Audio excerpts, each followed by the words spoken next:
Ibu, menurut ibu apakah dia akhirnya akan mengetahui semuanya? Tatapan matanya mulai sama seperti tatapan ayahku dulu sebelum semua mimpi buruk itu terjadi. Aku takut, Bu. Aku benar-benar takut suatu hari nanti hidupku akan berakhir seperti hidup ibu. Ingat, semua yang sudah ibu minta sejak tahun lalu harus tetap dipersiapkan dengan baik. Sejak tahun lalu, Bu.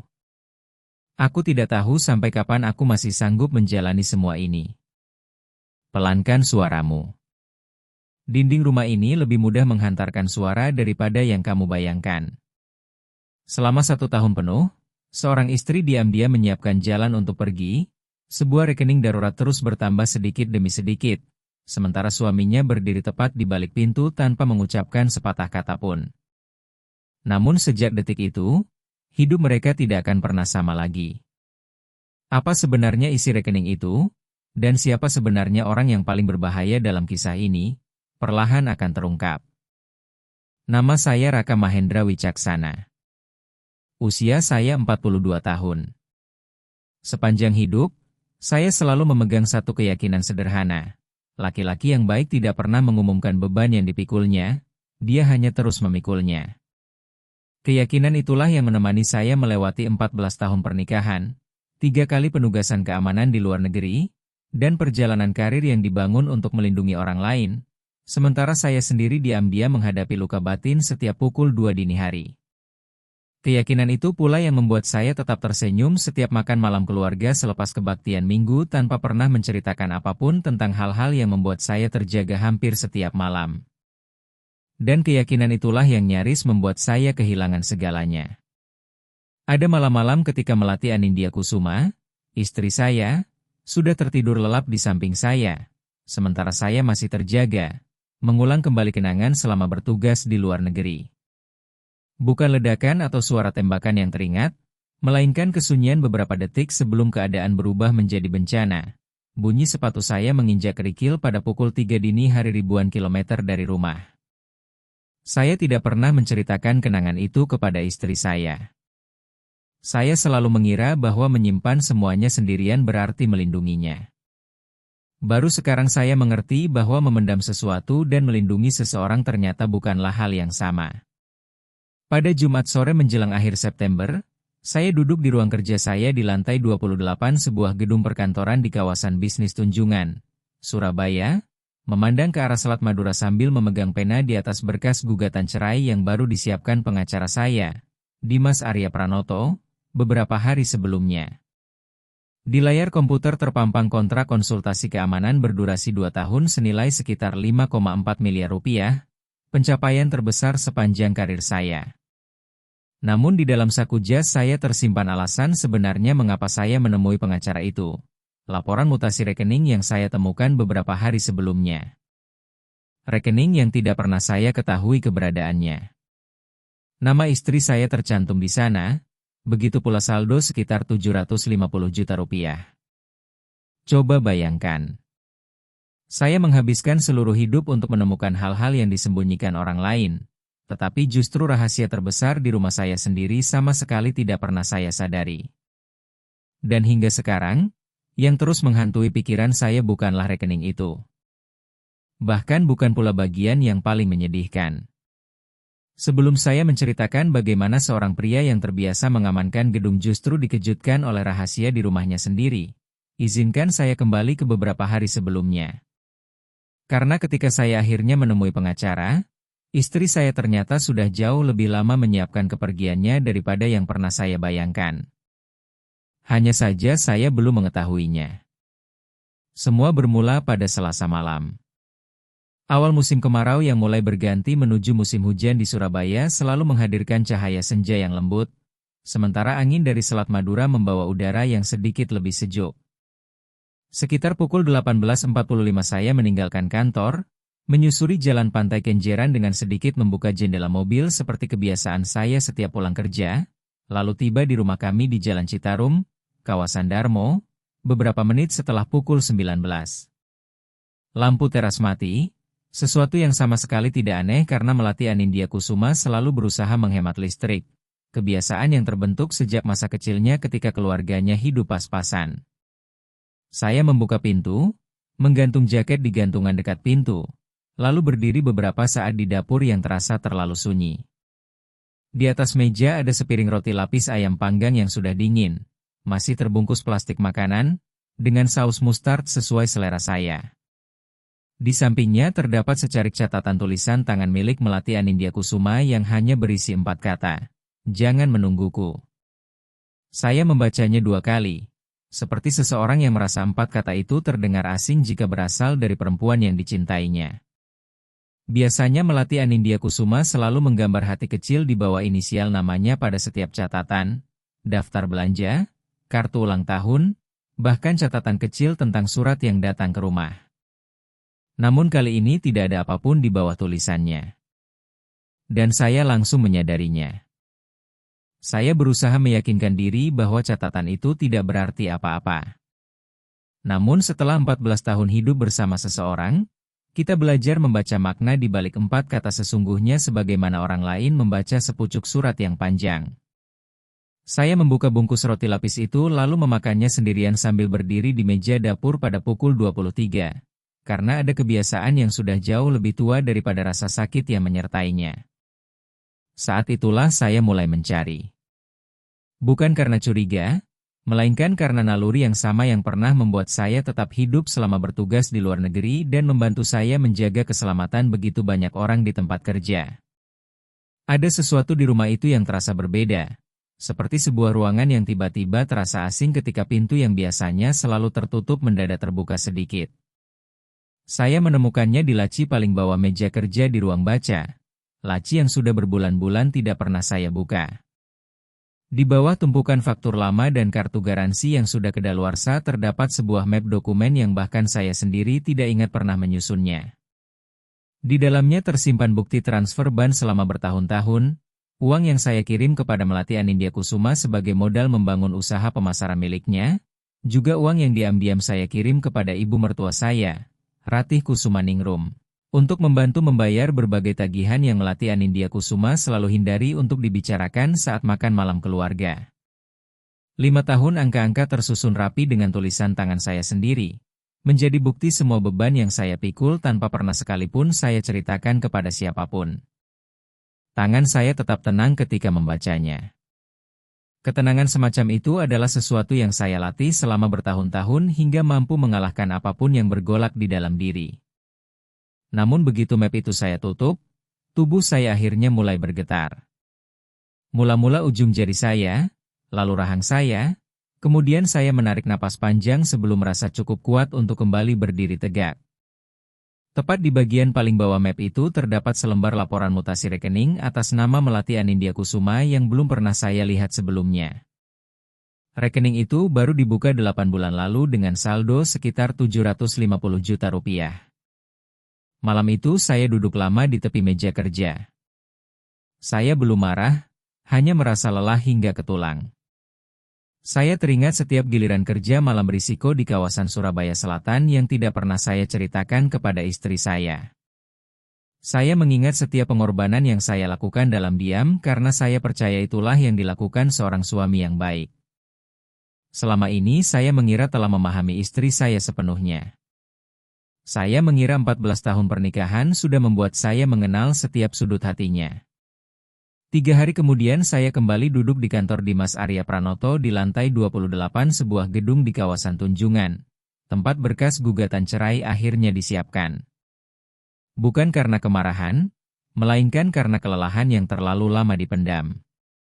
Seseorang hanya mampu menyimpan rahasia sampai pada titik ketika dia mulai kehilangan rasa percaya terhadap rumahnya sendiri. Saya kira saya mengenal istri saya, tetapi ternyata saya bahkan belum menyentuh bagian terdalam dari dirinya. 4 hari kemudian, percakapan yang tanpa sengaja saya dengar di meja makan rumah ibu mertua saya di Wonokromo membuat saya memahami sudah berapa lama semua ini sebenarnya dipersiapkan. Makan malam keluarga setiap hari Minggu di rumah Ratih Kusumaningrum di Wonokromo telah menjadi bagian dari kehidupan pernikahan kami sejak minggu ketika saya dan Melati Anindya Kusuma bertunangan. Di meja selalu tersedia lele goreng, tumis kangkung yang dimasak perlahan hingga lembut, dan taplak meja bermotif batik yang selalu disetrika rapi oleh Ratih Kusumaningrum. Ada tamu ataupun tidak. Dulu saya sangat menyukai rumah itu. Aroma masakannya, suara radio rohani Kristen yang mengalun pelan dari dapur, serta ketenangan sebuah tempat yang seolah tidak pernah berubah. Hari Minggu itu, ketika berkas gugatan cerai masih tersimpan tanpa tanda tangan di dalam laci mobil saya membawa kue talam ubi ke rumah itu seperti yang sudah saya lakukan berkali-kali sebelumnya. Sedikitpun saya tidak menyangka bahwa hari itu saya akan mendengar kalimat yang mengubah hidup saya selamanya. Melati Anindya Kusuma dan ibunya sedang berada di dapur menyelesaikan masakan, sementara saya menata meja makan di ruangan sebelah. Pintu di antara kedua ruangan hanya terbuka sedikit, tetapi rumah tua membuat suara mudah terdengar jika kita berdiri di tempat yang tepat. Dengan suara yang sangat pelan hingga nyaris tidak terdengar, Melati Anindya Kusuma berkata, tatapan matanya mulai sama seperti tatapan ayah dulu sebelum semuanya terjadi. Aku takut, Bu. Saya berdiri membeku sambil memegang setumpuk piring yang tiba-tiba terasa jauh lebih berat daripada seharusnya. Di belakang saya, radio rohani terus memutar lagu pujian dengan suara lembut, seolah sama sekali tidak menyadari bahwa hanya beberapa meter dari sana, kehidupan sebuah keluarga sedang perlahan berubah. Saya masih ingat betapa anehnya mendengar sebuah rumah terdengar begitu biasa ketika di dalamnya sesuatu sedang diam-diam runtuh. Dengan nada yang tenang, seolah hanya sedang membicarakan bumbu masakan, Ratih Kusumaningrum menjawab, ingat baik-baik, semua yang ibu minta kamu siapkan sejak tahun lalu harus tetap disiapkan. Selama mengucapkan kalimat itu, tangan Ratih Kusumaningrum sama sekali tidak berhenti mengaduk tumis kangkung di dalam wajan. Gerakannya tenang dan terlatih, seperti seorang perempuan yang sudah berkali-kali melatih dirinya untuk tetap terlihat tenang jauh sebelum benar-benar menghadapi saat seperti ini. Tahun lalu, bukan minggu lalu. Bukan sejak saya menemukan laporan rekening itu. Sudah 1 tahun penuh. Apapun yang sedang mereka rencanakan, percakapan apapun yang telah menanamkan ketakutan itu di hati Melati Anindya Kusuma setiap kali memandang saya, semuanya ternyata sudah berjalan selama 12 bulan sebelum saya membuka laci meja kerja itu.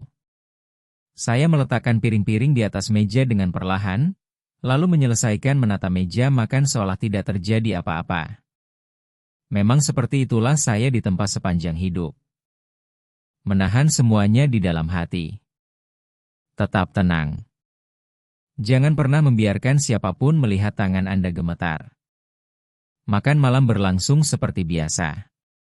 Kami mengawali dengan doa makan, saling tertawa, lalu Ratih Kusumaningrum kembali menceritakan kisah yang sama tentang bazar gereja yang selalu ia ulang setiap tahun.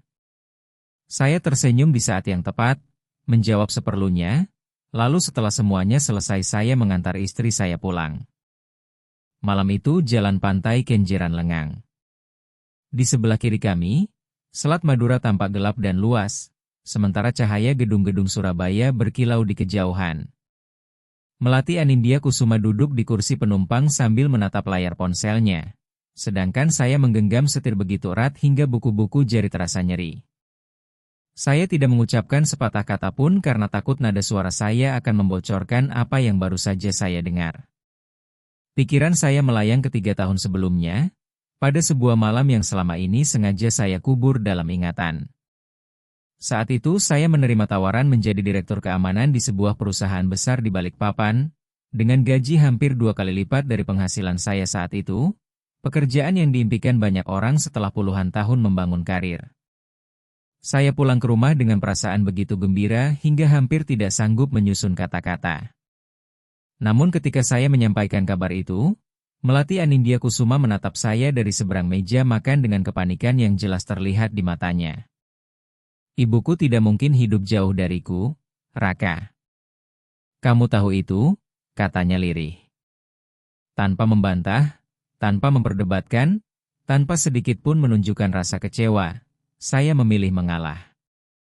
Keesokan paginya saya menelepon kembali Yudhistira Bayu Pramana, perekrut yang menawarkan pekerjaan itu, lalu mengatakan bahwa saya berubah pikiran.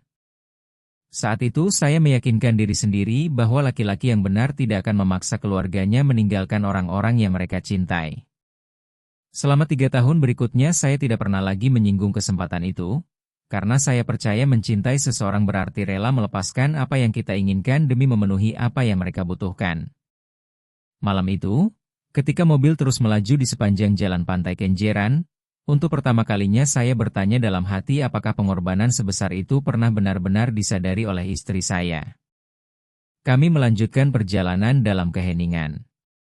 Bukan keheningan yang kosong, melainkan keheningan yang dipenuhi begitu banyak kata yang belum sanggup kami ucapkan. Saya memandangi deretan gedung kaca yang perlahan berlalu di balik jendela mobil dan berpikir betapa ironisnya seseorang bisa menjaga keamanan gedung-gedung tinggi selama 8 jam setiap hari, tetapi gagal melihat tembok yang diam-diam tumbuh di dalam rumahnya sendiri.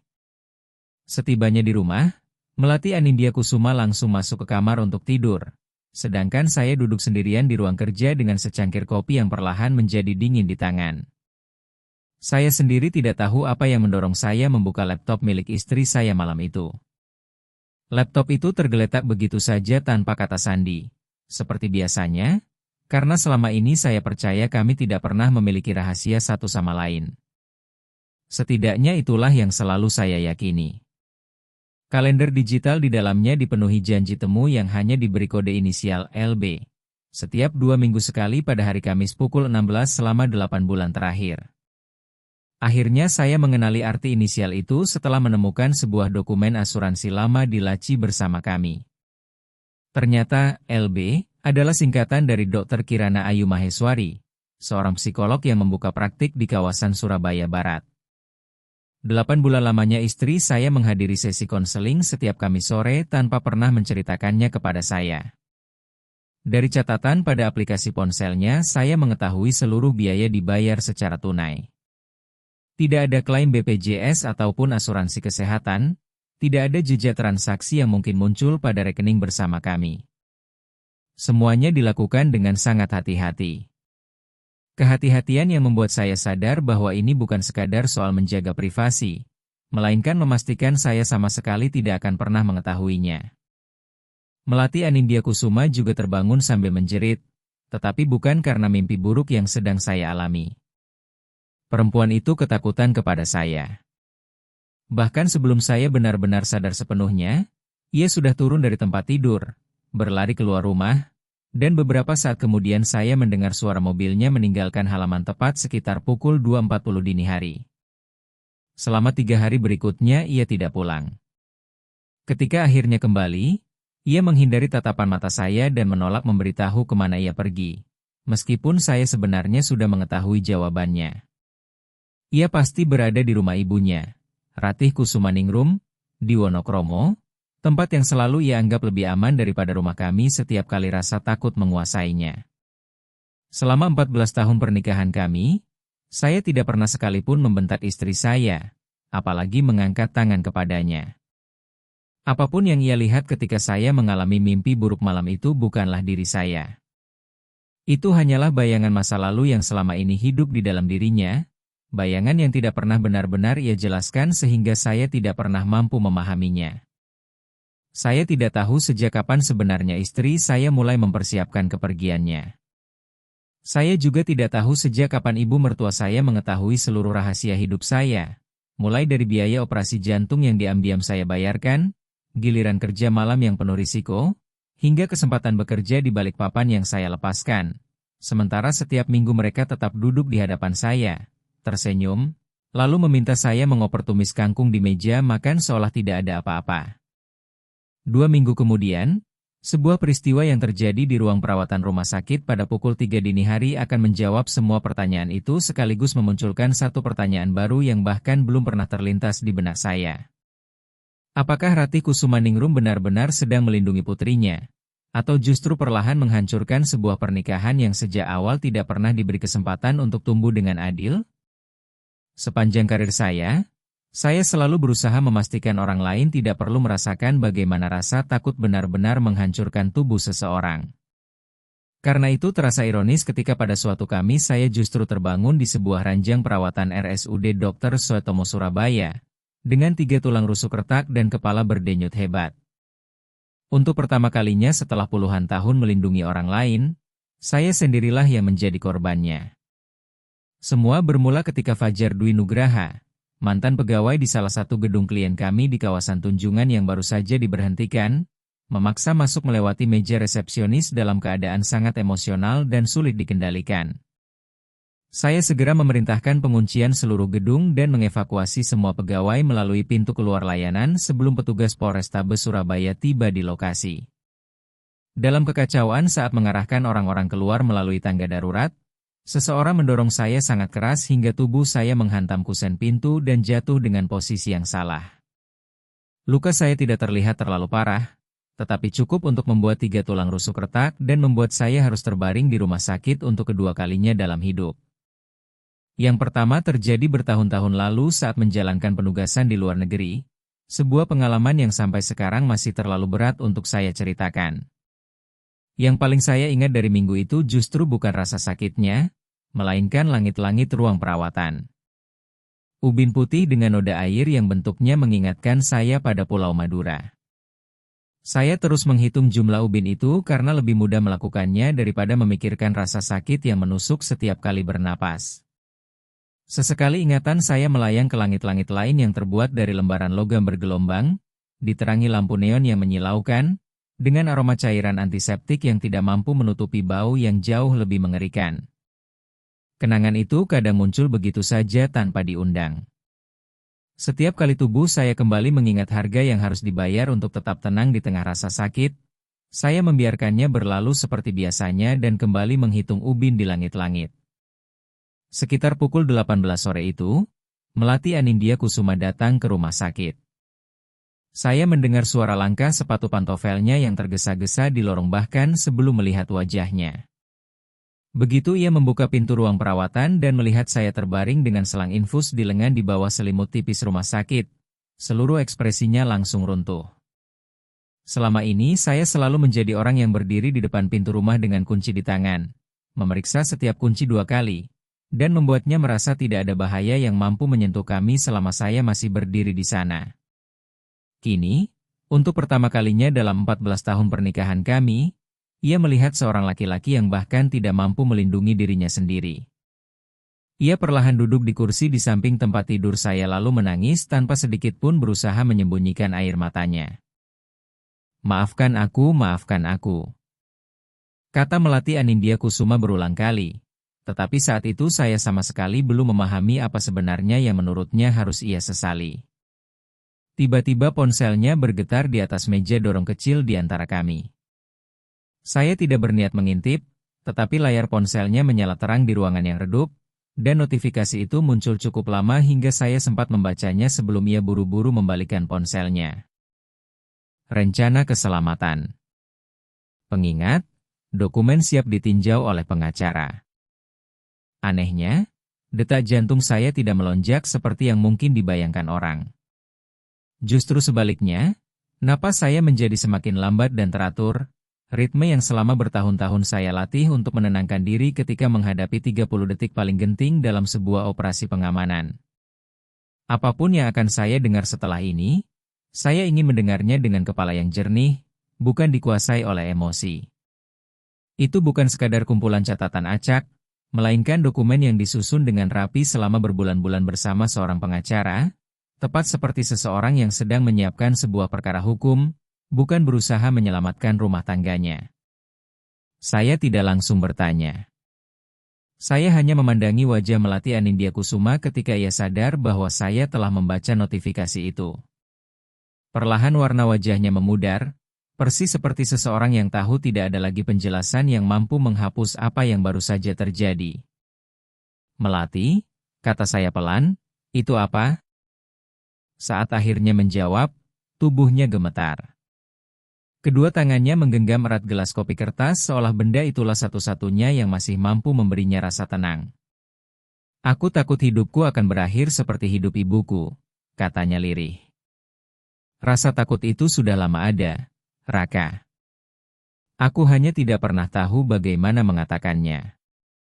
Saya terdiam di atas ranjang rumah sakit, membiarkan kalimat itu meresap ke dalam hati saya. Di balik rasa sakit yang muncul, perlahan muncul pula sebuah kenangan yang selama 2 tahun terakhir sengaja saya kubur jauh di dalam ingatan. Operasi bypass jantung Ratih Kusumaningrum. Operasi itu dilakukan diam-diam di sebuah rumah sakit di Surabaya Barat, dan hampir seluruh biayanya saya bayarkan menggunakan tabungan darurat yang saya sisihkan bertahun-tahun tanpa diketahui siapapun. Saya bahkan meminta bagian administrasi rumah sakit agar tidak mengirim satu lembar pun dokumen tagihan ke rumah. Kepada Melati Anindya Kusuma, saya mengatakan bahwa sebagian besar biaya operasi telah ditanggung oleh BPJS dan asuransi kesehatan. Saya melakukan semua itu karena saya menyayangi ibu mertua saya seperti ibu saya sendiri, meskipun hubungan kami tidak selalu mudah. Yang paling saya inginkan saat itu hanyalah agar istri saya tidak perlu menanggung beban melihat ibunya menjalani operasi besar sambil memikirkan bagaimana cara membayarnya. Saya tidak pernah menceritakan hal itu kepada siapapun. Bukan kepada Melati Anindya Kusuma, bukan pula kepada Ratih Kusumaningrum. Selain sebuah kartu ucapan yang diam-diam saya selipkan ke dalam tas perlengkapan rumah sakitnya, kartu yang kemungkinan besar tidak pernah ia sadari berasal dari saya. Kini saya justru terbaring di ranjang rumah sakit sendiri dan baru mengetahui bahwa selama saya diam-diam memikul beban seluruh keluarga istri saya tanpa pernah mengharapkan penghargaan sedikit pun, istri saya juga diam-diam membangun jalan keluar bersama Sekarnindita Pamungkas, pengacaranya. Bulan demi bulan ia menyiapkan dokumen demi dokumen untuk melindungi dirinya dari sosok laki-laki yang hanya hidup di dalam ketakutannya sendiri, bukan dari diri saya yang sesungguhnya. Akhirnya saya berkata pelan dengan suara yang terdengar lebih berat daripada yang saya inginkan. Aku bukan ayahmu. Selama kita menikah, aku tidak pernah sekalipun mengangkat tangan kepadamu. Tidak pernah. Melati Anindya Kusuma mengangguk perlahan. Aku tahu, jawabnya. Saya dapat melihat bahwa ia benar-benar mengatakannya dengan jujur. Kepalaku tahu itu, tetapi tubuhku tidak pernah benar-benar bisa mempercayainya sejak aku berusia 7 tahun. Saat itulah saya mulai memahami bahwa rasa takutnya selama ini bukanlah tentang saya. Ketakutan itu berasal dari seorang anak perempuan berusia 7 tahun yang pernah belajar bahwa cinta bisa berubah menjadi ancaman tanpa peringatan, lalu tumbuh menjadi seorang perempuan dewasa yang tubuhnya masih lebih mempercayai alarm dari masa lalu daripada 14 tahun bukti nyata bahwa suaminya tidak pernah menyakitinya. Rekening rahasia dan seluruh rencana yang ia susun bukanlah bentuk kebencian kepada saya. Itu adalah cara mengendalikan rasa takutnya sendiri. Satu-satunya bentuk perlindungan yang sejak kecil ia yakini benar-benar bisa menyelamatkannya. Lebih dari apapun, ia hanya ingin memastikan bahwa dirinya tidak akan pernah lagi terjebak tanpa jalan keluar oleh laki-laki yang ia cintai. Meskipun laki-laki itu sama sekali tidak pernah memberinya alasan untuk takut. Untuk pertama kalinya dalam 14 tahun pernikahan kami, istri saya akhirnya menceritakan sebagian kebenaran tentang masa kecilnya. Pengakuan itu terasa jauh lebih berat daripada tuduhan apapun yang mungkin bisa ia lontarkan kepada saya. Malam itu saya tidak memiliki tenaga untuk mengajukan semua pertanyaan yang selama ini memenuhi kepala saya. Obat pereda nyeri yang diberikan dokter mulai membuat kesadaran saya memudar.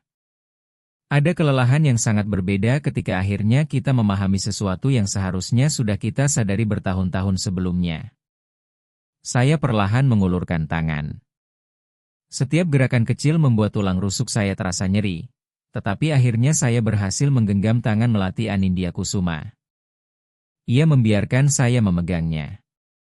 Ia tidak menarik tangannya, tetapi dari genggaman kecil itu saya masih bisa merasakan jarak yang begitu besar di antara kami. Jarak yang terbentuk selama bertahun-tahun karena kami sama-sama menyembunyikan terlalu banyak hal di balik jendela. Kehidupan Surabaya tetap berjalan seperti biasa. Sama sekali tidak peduli bahwa di lantai sebelah sebuah rumah sakit, kehidupan seseorang sedang berubah. Saya memandang sebuah perahu yang bergerak perlahan menyusuri Selat Madura, lalu terlintas pikiran yang terasa aneh. Bahkan sebuah perahu tahu bahwa setelah mulai berlayar, ia harus terus bergerak maju. Saat itu saya sendiri tidak lagi memiliki keyakinan sekuat itu. Selama ini saya selalu mengira bahwa hanya saya seorang yang menyimpan rahasia dalam pernikahan kami. Namun sambil berbaring di bawah cahaya lampu ruang perawatan dengan bayangan notifikasi tentang dokumen pengacara yang terus terngiang di kepala, saya sadar bahwa anggapan itu juga keliru. Apa yang akan dikatakan Ratih Kusumaningrum kepada saya keesokan paginya, Ketika Melati Anindya Kusuma keluar sebentar untuk mengambil kopi dan air minum, ternyata merupakan kebenaran yang tidak pernah berani diucapkan oleh siapapun selama 30 tahun. Suasana pagi di ruang perawatan terasa sama sekali berbeda dengan malam hari. Mesin-mesin medis masih berbunyi dengan ritme yang sama, dinding-dindingnya tetap sama, tetapi cahaya matahari membuat segala sesuatu tampak lebih jelas, lebih jujur. Semua yang terasa samar pada malam sebelumnya mendadak terlihat nyata ketika disinari terang pagi.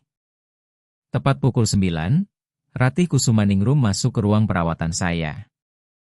Ia mengenakan blus batik yang rapi, rok panjang, dan sepatu pantofel, seperti seseorang yang hendak menghadiri rapat pengurus gereja.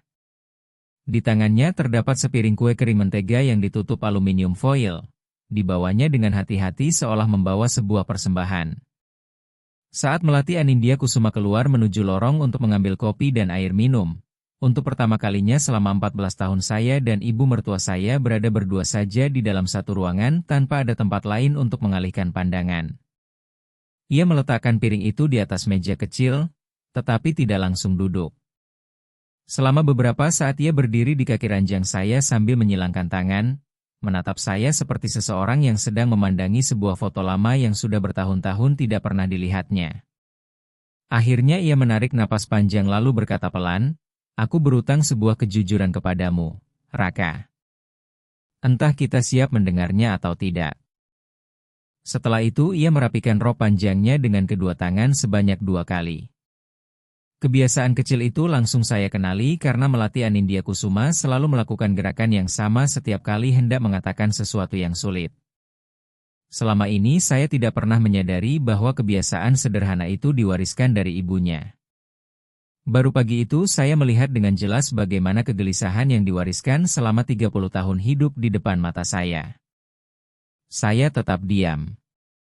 Bertahun-tahun bekerja di bidang keamanan mengajarkan saya bahwa keheningan seringkali membuat seseorang berbicara lebih banyak daripada sederet pertanyaan. Perlahan Ratih Kusumaningrum duduk di kursi yang semalam ditempati putrinya. Ketika kembali berbicara, seluruh keyakinan yang selama ini selalu saya lihat pada dirinya seolah telah menghilang. "Kamu mengingatkanku kepada ayah Melati Anindya Kusuma," katanya lirih. "Bukan karena apa yang kamu lakukan. Tuhan tahu kamu sama sekali tidak seperti laki-laki itu dalam tindakanmu. Tetapi dari penampilanmu. Kamu tinggi, pendiam, tampak tenang di luar. Persis seperti dirinya setahun sebelum aku mengetahui siapa dirinya yang sebenarnya." Ia menundukkan kepala dan memandangi kedua tangannya sendiri. "Aku menjauhkan putriku darimu karena aku sangat takut melihatnya mengulang kehidupan yang pernah kualami. Selama 30 tahun aku menyesali ketakutan itu, Raka. Dan selama 1 tahun terakhir aku justru membuat semuanya semakin buruk, bukannya memperbaikinya." Cara ia mengucapkan pengakuan itu terdengar seperti seseorang yang telah mengulang-ulang kalimat yang sama sendirian di dalam mobil, di dapur, atau dalam kesunyian malam hingga kata-kata itu menjadi begitu akrab namun tetap menyakitkan ketika akhirnya diucapkan.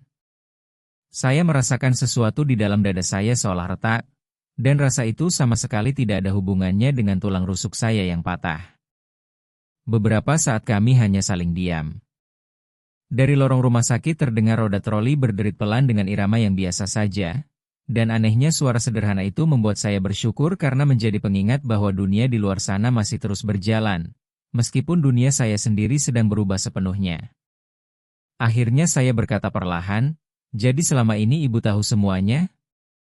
Tentang biaya operasi jantung, semua giliran kerja malam yang tidak pernah kuceritakan, juga kesempatan kerja di Balikpapan yang kulepaskan?" Mata Ratih Kusumaningrum langsung dipenuhi air mata. Untuk pertama kalinya sejak saya mengenalnya, ia tidak berusaha menyembunyikan perasaannya lagi. "Aku tahu semuanya," kata Ratih Kusumaningrum sambil mengangguk pelan. "Aku tahu kamulah yang diam-diam membayar hampir seluruh biaya operasi jantungku." Lalu mengatakan kepada Melati Anindya Kusuma bahwa sebagian besar biaya itu ditanggung BPJS dan asuransi kesehatan. "Aku juga tahu tentang semua giliran kerja malam berbahaya yang kamu jalani di Surabaya Selatan tanpa pernah menceritakannya kepada siapapun. Aku bahkan sudah mengetahui tawaran pekerjaan di Balikpapan sebelum kamu memutuskan menolaknya. Ia menggigit bibirnya kuat-kuat sebelum kembali berbicara. Selama ini aku terus meyakinkan diriku bahwa dengan merahasiakan semua itu, aku sedang melindungi putriku. Aku ingin ia belajar berdiri di atas kakinya sendiri dan tidak menggantungkan hidup pada seorang laki-laki. Seperti dulu aku menggantungkan seluruh hidupku kepada suamiku sebelum akhirnya aku memahami betapa mahal harga yang harus dibayar seorang perempuan karena pilihan itu.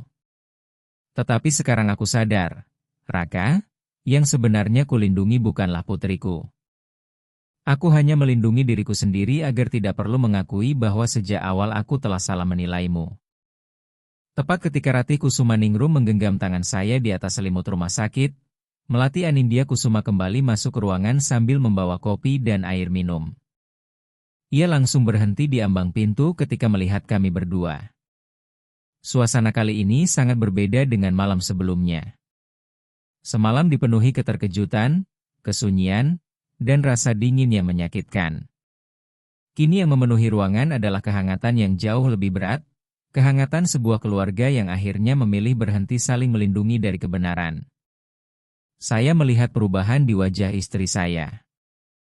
Itu bukan kemarahan. Lebih menyerupai sebuah kesadaran, seolah untuk pertama kalinya dua bagian hidupnya yang selama ini selalu terpisah akhirnya saling bertemu. Ia tidak bertanya sedikit pun tentang apa yang sedang kami bicarakan. Ia hanya berjalan perlahan mendekati kami, menarik kursi kosong ke sisi tempat tidur, lalu duduk di antara saya dan ibunya. Untuk pertama kalinya dalam 14 tahun pernikahan kami, Melati Anindya Kusuma menceritakan seluruh kisah masa kecilnya tanpa berhenti di tengah jalan. Ia bercerita tentang ayahnya, Bima Prasetya Kusuma, tentang sosok lelaki yang begitu menawan sebelum menikah tetapi berubah menjadi pribadi yang penuh kendali setelah pernikahan berlangsung. Ia menceritakan malam-malam ketika Ratih Kusumaningrum harus mengunci mereka berdua di kamar mandi rumah lama mereka di Surabaya Selatan hingga keadaan kembali tenang. Ia juga bercerita bagaimana sejak usia 7 tahun ia belajar mengenali suasana hati seorang laki-laki hanya dari bunyi kunci yang diputar di pintu depan. Kemampuan yang seharusnya tidak pernah dipelajari oleh seorang anak kecil. Dengan suara yang terus bergetar ia mengakui bahwa sepanjang hidup dewasanya ia selalu hidup dalam ketakutan. Karena baginya mencintai laki-laki yang kuat, pendiam, dan tampak tenang berarti sedang berjalan menuju kehidupan yang hampir menghancurkan ibunya. Setiap kali saya memilih diam demi menghormatinya, ia justru merasakan kesunyian itu seperti ketenangan sebelum badai yang pernah menghancurkan masa kecilnya. Aku menyusun seluruh rencana keselamatan itu karena aku takut kepada seorang laki-laki yang sebenarnya tidak pernah sekalipun memberiku alasan untuk takut, katanya sambil menangis.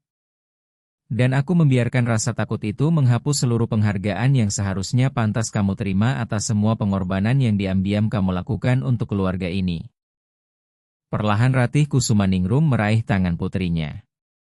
Beberapa saat kemudian kami bertiga hanya duduk dalam diam di ruangan yang diterangi cahaya pagi itu.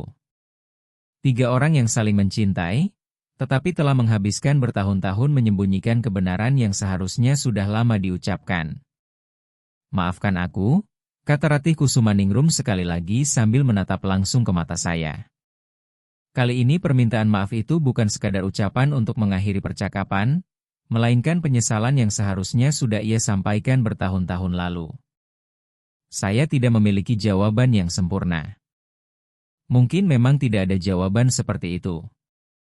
Saya hanya menggenggam tangan mereka berdua, satu di sisi kiri dan satu di sisi kanan saya, lalu membiarkan keheningan melakukan apa yang gagal dilakukan oleh 30 tahun kebisuan. Kami bertiga menangis bersama di ruang perawatan RSUD Dr. Soetomo Surabaya. Kue kering mentega di atas meja dorong sudah mulai dingin, sementara mesin-mesin medis di samping tempat tidur terus berbunyi dengan irama yang tenang. Tangisan itu tidak serta-merta memperbaiki semuanya, tetapi setidaknya mulai membuka jalan agar sesuatu akhirnya bisa diperbaiki. 2 hari sebelumnya saya memasuki rumah sakit dengan keyakinan bahwa saya telah kehilangan hal paling berharga dalam hidup. Kini saya duduk dengan istri di satu sisi dan ibu mertua di sisi yang lain, mendengarkan mereka akhirnya mengatakan kebenaran setelah puluhan tahun memendamnya. Saat itulah saya menyadari sesuatu. Saya tidak pernah benar-benar kehilangan keluarga saya. Kami hanya tidak pernah diberi kesempatan untuk saling melihat dengan jujur. Mereka tidak pernah benar-benar mengenal diri saya, dan saya pun tidak pernah benar-benar memahami mereka. 3 hari setelah saya kembali ke rumah nanti, Melati Anindya Kusuma akan menemukan sebuah kotak logam kecil di bawah tempat tidur kami. Penemuan itu akan memperlihatkan kepada kami berdua betapa jauh saya telah memendam segala sesuatu sendirian, dan betapa dekatnya saya dengan kehilangan seluruh hidup yang saya bangun tanpa pernah sekalipun meninggikan suara kepada orang yang saya cintai. 3 hari setelah percakapan itu dengan Ratih Kusumaningrum, tepat pada hari Minggu, dokter akhirnya mengizinkan saya pulang dari RSUD Dr. Sutomo Surabaya dengan satu pesan sederhana. Saya harus banyak beristirahat dan memberi tubuh saya waktu untuk pulih. Melati Anindya Kusuma mengantar saya pulang ke rumah kami di Jalan Citarum, kawasan Darmo, dengan mengemudi sangat pelan dan penuh kehati-hatian, seolah-olah tubuh saya terbuat dari kaca yang bisa pecah kapan saja. Sepanjang perjalanan kami hampir tidak berbicara. Di luar jendela, kawasan Darmo berlalu perlahan dalam nuansa kelabu. Anak-anak berjalan pulang seusai kebaktian minggu dengan pakaian terbaik mereka, sementara seorang pria lanjut usia menyapu teras rumahnya seperti hari itu hanyalah hari Minggu biasa.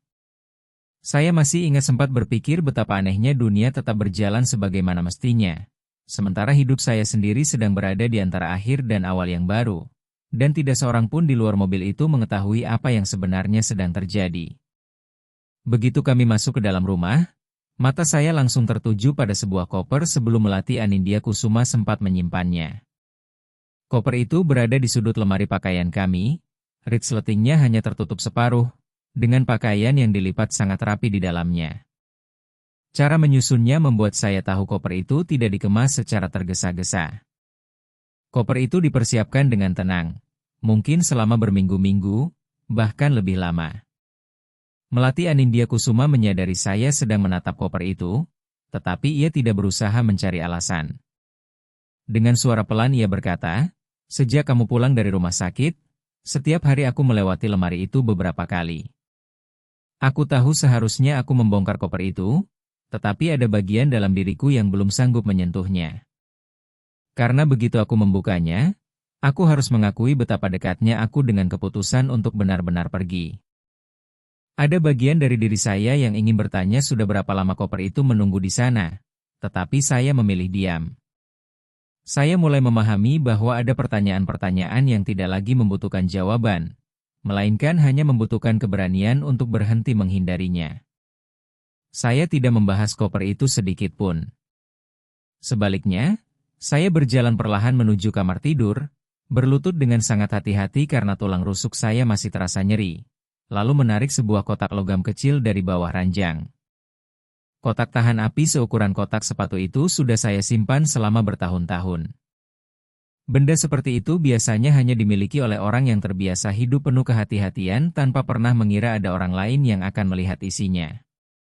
Saya meletakkan kotak itu di atas tempat tidur di antara kami, kemudian membukanya. Di dalamnya tersimpan seluruh arsip pribadi saya, termasuk map berisi bukti transfer ban yang saya temukan beberapa waktu lalu.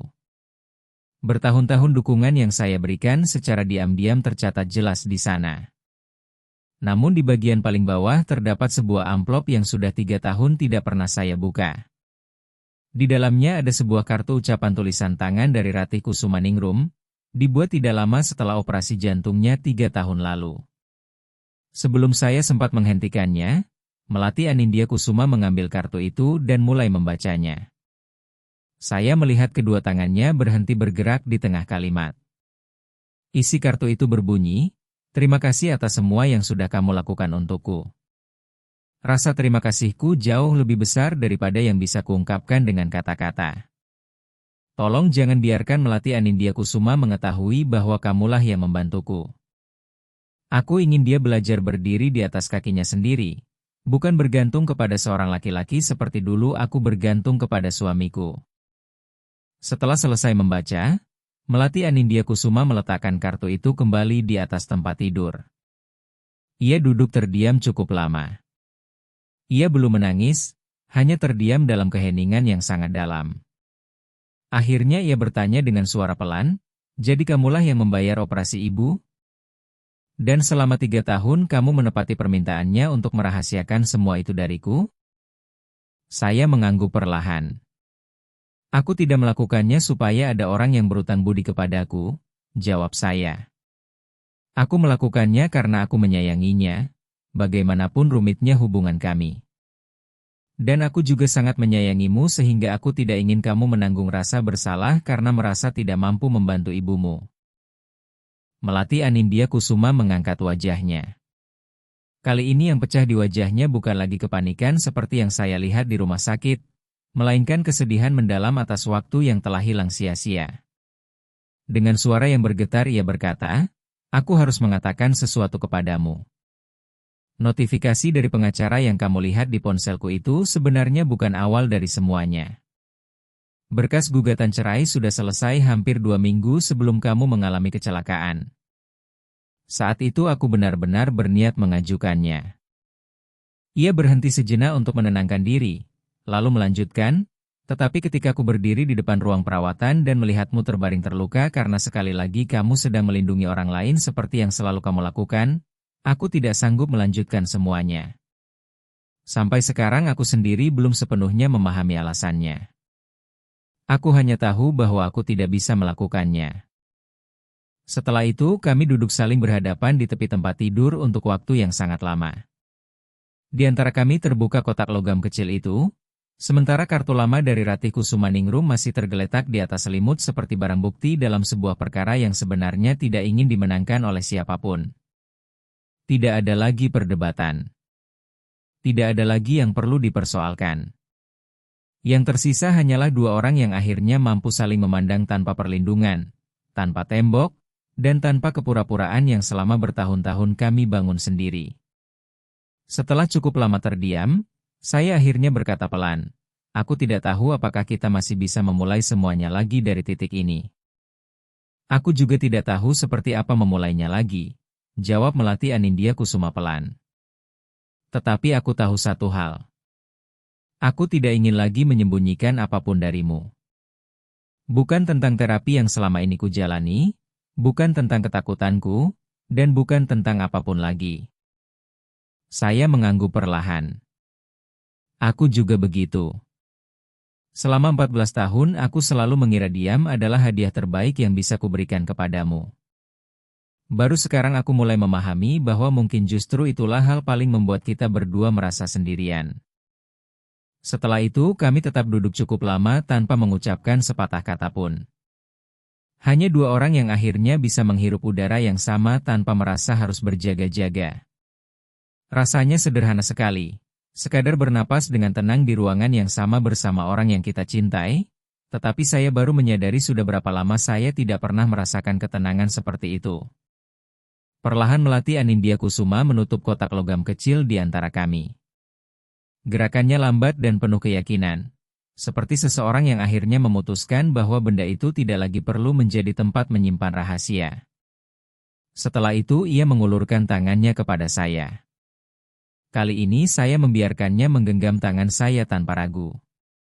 Di luar rumah, lampu-lampu jalan di sepanjang Jalan Citarum mulai menyala satu persatu, sementara langit senja perlahan berubah menjadi biru tua di atas kawasan Darmo. Seperti setiap sore yang selalu datang tanpa peduli ada atau tidak orang yang memperhatikannya. Dari kejauhan seekor anjing menggonggong 2 kali lalu kembali sunyi. Semua suara itu terdengar begitu biasa, tetapi malam itu sama sekali bukan malam yang biasa bagi kami. Saya tidak tahu apakah pernikahan kami masih akan mampu bertahan setelah semua rahasia yang baru saja kami buka di atas tempat tidur itu. Saya juga tidak tahu apakah kepercayaan yang pernah hilang setelah ditemukan di balik laporan mutasi rekening dan sebuah kotak tahan api benar-benar dapat kembali seperti semula. Namun untuk pertama kalinya setelah sekian lama, tidak ada lagi yang kami sembunyikan satu sama lain. Dan ternyata itulah awal yang sesungguhnya. 3 minggu kemudian, ketika saya dan Melati Anindya Kusuma duduk bersama di ruang praktik Dr. Kirana Ayu Maheswari, kami akhirnya menemukan bagian terakhir dari kebenaran yang selama ini menggerakkan seluruh kisah kami. Ruang praktik Dokter Kirana Ayu Maheswari di Surabaya Barat diterangi cahaya lampu yang lembut dengan sofa yang begitu nyaman hingga membuat siapapun tidak merasa tergesa-gesa untuk mengakhiri percakapan yang sulit. Selama 8 bulan sebelumnya, Melati Anindya Kusuma selalu datang ke tempat itu sendirian. Baru 3 minggu setelah saya keluar dari RSUD Dr. Suetomo Surabaya, kami mulai menjalani sesi konseling pernikahan bersama. Pada pertemuan keempat, bagian terakhir dari semua rahasia akhirnya muncul ke permukaan. Hampir sepanjang sesi Melati Anindya Kusuma hanya diam sambil memutar-mutar tisu di tangannya. Kebiasaan yang selalu ia lakukan ketika sedang berusaha mengumpulkan keberanian untuk mengatakan sesuatu yang berat. Dokter Kirana Ayu Maheswari membiarkan keheningan itu berlangsung, seperti yang dilakukan seorang psikolog berpengalaman, hingga akhirnya istri saya membuka suara. Ada satu hal yang belum pernah kuceritakan kepada kalian berdua, katanya sambil menatap saya, lalu sesaat memandang ke arah jendela. Sebagian uang di rekening darurat yang berjumlah sekitar 750 juta rupiah itu memang hasil tabunganku sendiri selama bertahun-tahun. Tetapi sebagian besar uang itu berasal dari ibuku. Bahkan jauh sebelum semua ini terbongkar, beliau sudah membayar uang muka sebuah apartemen 2 kamar tidur di Dinoyo, Malang, tidak jauh dari rumah Tante Sinta. Saya terdiam beberapa saat sebelum akhirnya menjawab pelan, "Baik lalu." Dengan tangan yang mulai gemetar, Melati Anindya Kusuma melanjutkan, "Semua itu dilakukan berbulan-bulan sebelum kamu dirawat di rumah sakit. Dan ada satu hal yang baru ku tahu minggu lalu. Setelah semua yang ibu katakan kepadamu di rumah sakit, ternyata beliau tidak pernah membatalkan uang muka apartemen itu. 3 hari yang lalu aku menanyakannya langsung. Ibu mengaku terus menundanya sambil meyakinkan dirinya sendiri bahwa suatu saat nanti ia akan mengurusnya. Katanya, seseorang yang telah menghabiskan 30 tahun hidup dalam kesiapan untuk melarikan diri tidak bisa menghapus kebiasaan itu hanya karena satu percakapan. Yang paling diinginkan Ratih Kusumaningrum selama ini hanyalah memastikan putrinya tidak pernah harus meminta izin kepada seorang laki-laki untuk meninggalkan hubungan yang menyakitkan. Seperti dulu ia pernah memohon agar dirinya tidak ditinggalkan. Disitulah pertarungan terbesar di dalam hatinya. Jika ia menerima saya dengan tulus, berarti ia harus mengakui bahwa jalan pelarian yang selama puluhan tahun menjadi sandaran hidupnya sebenarnya sudah tidak lagi diperlukan. Dan bagi dirinya, melepaskan jalan pelarian itu terasa sama menakutkannya seperti kehilangan satu-satunya hal yang selama ini membuatnya merasa aman. 14 tahun. Semua giliran kerja malam berbahaya di Surabaya Selatan yang tidak pernah saya ceritakan. Setiap rupiah yang diam-diam saya kirim agar lampu rumah ibu mertua saya tetap menyala dan biaya pengobatan jantungnya tetap terpenuhi. Kesempatan bekerja di Balikpapan yang saya lepaskan tanpa sedikit pun mengeluh. Seluruh pengorbanan itu ternyata berdiri di atas kenyataan bahwa jauh di bawah semuanya masih ada uang muka sebuah apartemen di Dinoyo, Malang yang bahkan setelah menangis di ruang perawatan rumah sakit dan mengucapkan penyesalannya dengan sungguh-sungguh, Ratih Kusumaningrum masih belum memiliki keberanian untuk benar-benar melepaskannya. Saya terdiam cukup lama. Dokter Kirana Ayu Maheswari tidak berusaha mendesak saya berbicara. Dengan air mata yang terus mengalir, Melati Anindya Kusuma berkata, "Aku tidak mengatakan semua ini untuk menyakitimu. Aku mengatakannya karena akhirnya aku mengerti betapa dekatnya aku dengan keputusan yang hampir menghancurkan kita. Dan aku tidak sanggup lagi memikul semuanya sendirian." Ada satu hal yang paling lama saya pelajari dari semua peristiwa itu. Naluri pertama saya, naluri lama yang membuat saya terus diam selama 14 tahun, adalah menelan semuanya, memaafkan diam-diam, lalu tidak pernah membicarakannya lagi. Tetapi saya telah belajar sesuatu ketika terbaring di RSUD Dr. Suetomo Surabaya, pelajaran yang tidak ingin saya lupakan lagi. Diam ternyata tidak pernah melindungi pernikahan kami. Justru hampir menghancurkan seluruhnya. Karena itulah pada hari Minggu berikutnya saya dan Melati Anindya Kusuma pergi bersama ke rumah Ratih Kusumaningrum di Wonokromo. Untuk pertama kalinya dalam 14 tahun kami duduk di hadapannya sebagai satu tim, bukan sebagai dua orang yang dapat dihadapi secara terpisah. Kami tidak berteriak. Kami tidak perlu melakukannya. Dengan tenang melatih Anindya Kusuma menjelaskan semuanya.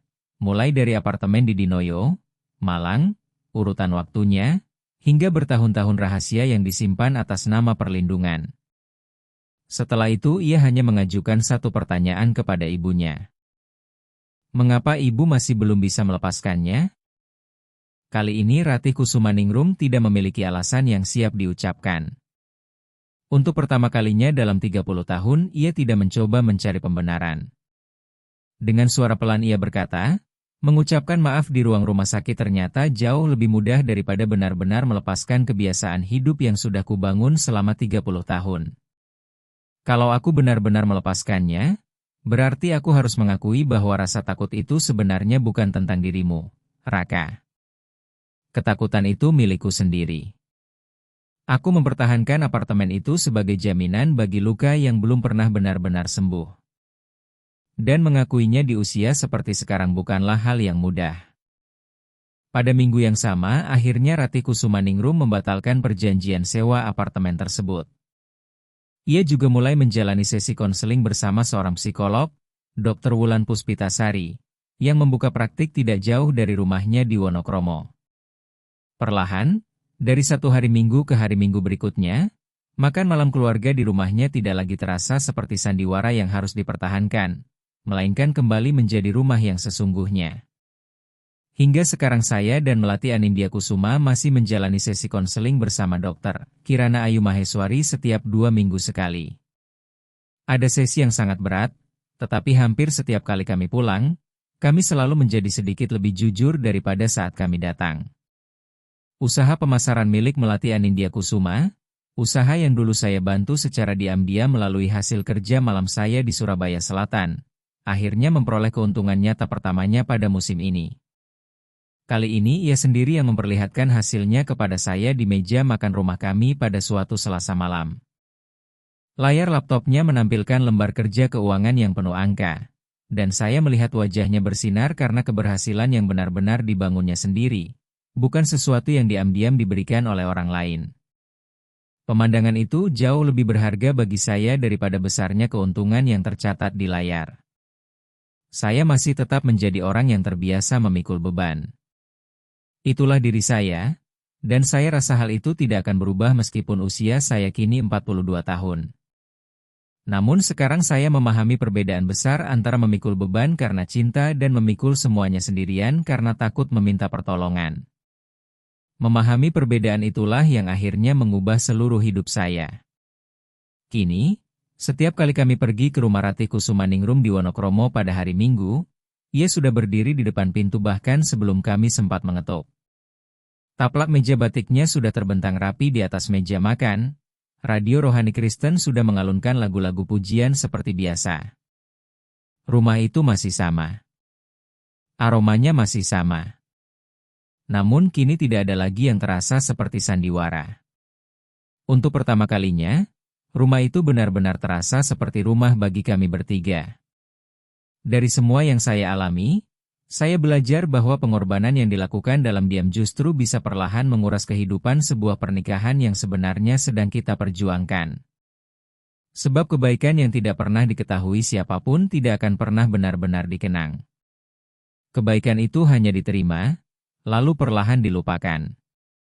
Jika malam ini di rumah Anda masih ada pengorbanan yang belum pernah diungkapkan, entah itu giliran kerja malam yang berat, selembar cek yang diam-diam Anda bayarkan, atau kesempatan besar yang Anda lepaskan tanpa pernah menjelaskan alasannya, jangan menunggu sampai orang yang Anda cintai menemukannya secara kebetulan bertahun-tahun kemudian di dalam sebuah laci, seperti yang terjadi pada saya.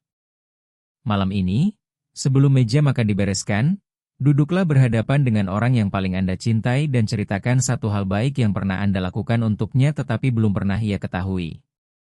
Jika hari ini Anda telah kehilangan pasangan hidup dan tidak ada lagi orang yang dapat duduk di hadapan Anda, tetaplah tuliskan kisah itu. Tuliskan di halaman kosong buku alamat yang masih tersimpan di dekat telepon rumah, buku yang mungkin masih dipenuhi tulisan tangan orang yang pernah Anda cintai, agar suatu hari nanti keluarga Anda mengetahui seperti apa sesungguhnya perjalanan pernikahan Anda, bukan sekadar menebaknya setelah Anda tiada. Dan jika Anda adalah seorang ibu atau nenek yang masih memikul ketakutan lama seperti yang selama puluhan tahun dipikul Ratih Kusumaningrum, jangan menunggu sampai seseorang terbaring di ruang rumah sakit untuk akhirnya mengatakan yang sebenarnya.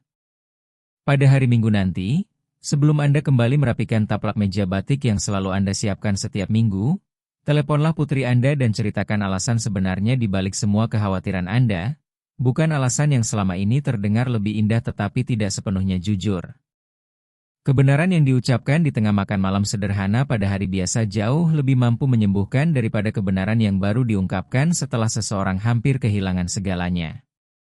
Kisah ini ditulis oleh seorang penulis dengan bantuan kecerdasan buatan sebagai rekan kreatif, dengan harapan dapat meninggalkan kehangatan di hati setiap pembacanya, bahwa meskipun kita pernah disalahpahami, diremehkan, atau diperlakukan tidak adil, akan selalu ada orang-orang baik yang diam-diam berdiri di sisi kita.